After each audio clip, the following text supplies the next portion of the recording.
great leaping Gemini crickets, Batman! In this episode of Let's Play Pokemon Green, there are strange men with even stranger whips, and maybe even other strange things. And this is a Kirby, but it's very special in the fact that it has a tail and it has something very phallic. The evolved form of Kirby, if I remember correctly. There's also cross-eyed. Yeah, as you can see, I tried to use Roast 'em Up, but I missed. And missing is very important because it means you don't hit. So you don't do damage. Which means, yes, that's never a good thing. And now, And you see, Roast 'em Up has the secondary effect, and now Kirby is burning to death, as identifiable by those skull and poison crossbones. yes. You can tell it's a Kirby type because it sings you. Always gotta watch out for that. If I'm correct in saying this, this is the first time we're fighting an evolved form of a Pokemon besides Metapod. Am I correct in saying that? I believe that is true. Yes, I will check my notes on that and get back to you. And it looks like Pit is about to die here. We'll see what happens, I suppose. But as you can see, this burn has been very, very effective. Vindicating ineffective. And while it does nothing, it slowly burns to death. However, Pit couldn't quite hold on. So we're gonna have Square Triangle do its normal job of avenging the dead. Like, he did a very fine job, if you ask me. I would agree with that. So we're not even gonna heal Pit at the moment. This is because we want to show you this. It's a ladder. A ladder leading into a hole. Now, usually, if you don't know where a ladder leads, you usually want to go down it to check where it leads to. And it typically leads to a new area in the dungeon, which leads for a new place to explore. You always gotta explore these thoroughly. If you want to get many hours like we have, you gotta explore these There dungeons. are many hidden things in the dungeon. There are As super you can see, 1 HP removal is staying consistent. Yes, I don't believe that move ever does more than one damage.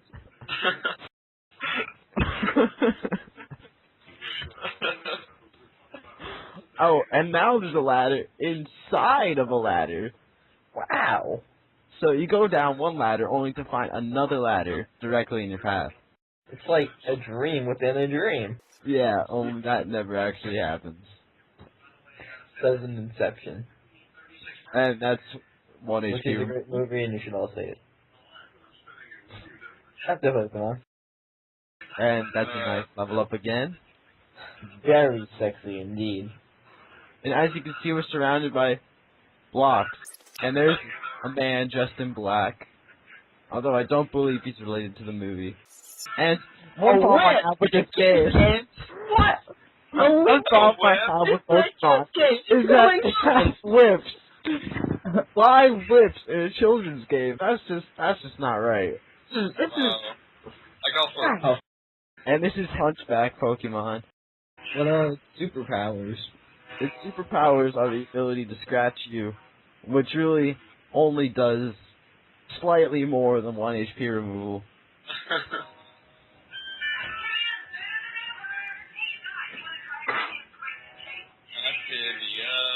Now, I have a question for you here. You're fighting a grown man with a whip that is attacking a child. That's one thing, but why is he not using this whip? Well, I'm pretty sure that'd be illegal to show. As you can see, there's a Rattata, so we're gonna have to switch out because we don't want to risk losing another ally in battle. What is a Rattata? I was under the impression that Oh my god, this a is a common Rattata. mistake people make. It's actually called a Rattata. So, so we'll just use our superpower, seizure-inducing move, which is very powerful on Rattata. I have a question though. What? With all this deep gameplay and all this movement, is there any story involved at all? No. Trying to accomplish something? In No, Japan, no. they don't make games with story. They just make games with really good graphics. As Like you can this see, game. As you can see by that short-legged bat creature, you can really tell that that is 1 HP removal.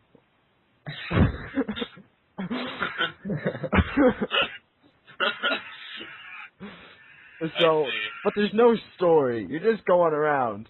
However, there is a little plot where you gotta become something. There are many different choices you can make. And one of the goals in the game is to become a Pokemon champion. Now, tell me, what does it mean to become a Pokemon champion? I don't even know. We're gonna find out.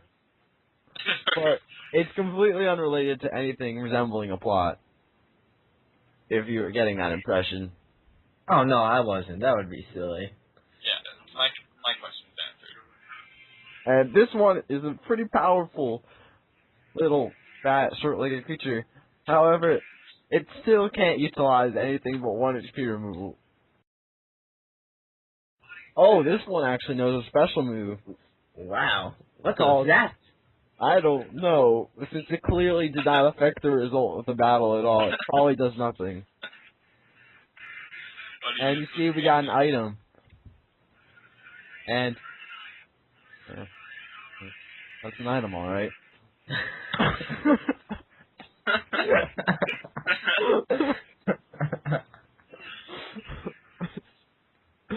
So we're gonna stealthily sneak past everything. And you see, we're not gonna run into anything because we're being so stealthy. Except for the occasional short-legged bat creature. Thankfully, they don't know anything but 1 HP removal. So, I think this one knows that super secret move that Uzo knew last time. yeah, but they tend to be pretty reliant on 1 HP removal, and who can blame them? It's doing massive damage to my triangle for triangle. You better watch out. If you last 6 more turns against this thing, it's gonna kill you. Thankfully it didn't. Thankfully. Thankfully. And we're not at the end of the dungeon yet. As you can see, we're on a floor. And floors are very interesting. And there's a person in the way, and you cannot avoid him. Even if you want to avoid him, you have to run into him at some point in your life. So we're gonna have to accept that now. But first, we're gonna switch things around a bit and put telephone pole in front. As you can see, he has a lot of interesting things to say. I can tell. Excuse me. This dungeon appears to be a gathering place for bug catchers. Because as we can tell that there are bugs aplenty in the dungeon. Yes, we have seen many bugs. Many bugs. Many bugs. I have a Pop-Tart. Oh, is It's that... no flavor. What is this Pop-Tart that you speak of? It's really good. I see. It's cookie dough flavored. I think I've said that before. As you Oh, can wow, see, this metapod that has fallen into the nuclear power plant is very altered from the original metapod. There's another canopy, identifiable by its fur coat. I think that's a tumor, actually. It's a fur coat. It's confirmed. Alright. We actually had to ask the developers about this because there was a lot of debate between us. So I talked to my good friend working all the way up at the top of Nintendo. He's president of the Pokémon company. His name is Brian. Alright?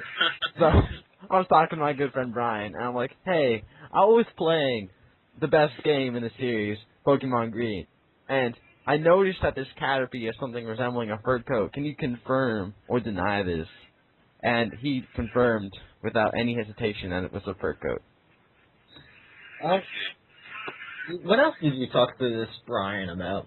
Because I hear he's a very interesting fella as head of the Pokemon company. As you know, whenever you're ahead of something, you get a lot of media attention from... Oh, he gets so much attention from the media. Yeah. Although the media is usually in African countries, such as Kenya or Ethiopia, he still is very widely known in those two countries.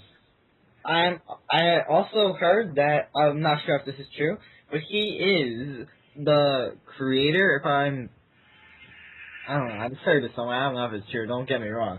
But, he has created, is he the creator of the 7th gen Pokemon Sperm Monster? Don't even get me started on Sperm Monster. I was so happy when I saw the development for Sperm Monster bloom from an idea. Honestly, I couldn't believe that it was him that made that. It's such a... Wow. It's one of the best Pokemon in the entire series. Undoubtedly. You always gotta watch out for the Sperm Monsters in the 7th gen. But Yeah. he is, in fact, the original creator of Sperm Monster. That is something. You know, he's actually involved in a lot of the development in the games. He actually created the entire 7th gen game all on his own. That is incredible. Wow. Where did you hear this? He made every single Pokemon by himself. Wow. Yeah, it was amazing. It's a shame we're only on the 5th gen. But he actually built a time machine because also... Why is she on her knees? That's one of the Pokemon fanatics, identifiable by their extreme ugliness. And this is a Pokemon called Ball. Ball is identifiable by its long stick with a ball at the end of it. Balls and whips. What is this? Next thing you know, we've seen cows. So as you can see, Ball isn't really a threat at all. Telephone pole. Nothing's a threat, the telephone pole. And telephone pole learned to move, I believe. So we're gonna have to find out what that is. Because every new move is actually a surprise in the Pokemon games. So we're gonna use this move. And it either missed or failed. We'll use it again. Ah! That was a very powerful move. Very powerful indeed. That was burn powder. Yes, that's burn powder. that It gives instantly effect burns burn. any foe. And basically this powder is so flammable. Yes, Pit sometimes is able to induce burn on an enemy by using its sacred fire. I forgot what it was called. But you see, telephone pole has the ability to burn people by just using burn powder. And as you can see, that was an entirely pointless circle. Dungeons can be very tricky. You always gotta watch out for them. And we're just gonna run from this battle because we're very agile. We took track, so we're gonna continue going around in the circle. And this is a rock again. We've already gone over rock though. It's identifiable by the fact he has 2 smiley faces at the same time. So I think you should be paying a visit to the church very soon. And oh my god, 2 Pokemon. This is called Giant Enemy Crab. I think you need to catch that. Well, the problem with Giant Enemy Crab is that I've already got Telephone Pole, who is of the same genus. Who cares? So you can start it in your supercomputer. No, Well, first we're gonna open up with some burn powder. You have to raise it because Giant Enemy Crab is, wow, one of the best. He's very powerful, but this is gonna be not so powerful run, if you get my gist. That's why we chose Spearow over the much more powerful Pidgey. You gotta understand. And elusive, because remember, Pidgeys are much more difficult to find than Spearows. It's because those Rattata, which were specifically invented to throw you off Pidgey's trail. Yes. I hear there's actually a new game coming out called Pidgey Hunter, where you take the role of someone who's hunting the elusive Pidgey. And if I'm correct in saying this, I believe Brian was also the developer of that game. Brian's actually a developer of every single game. He fired the entire staff, actually. Wow. If you ask me, he's doing a great thing with the company, and I am glad to see him in charge, because he knows what he's doing. I mean, He is once I saw the development sketches for Sperm Monster, I was sold.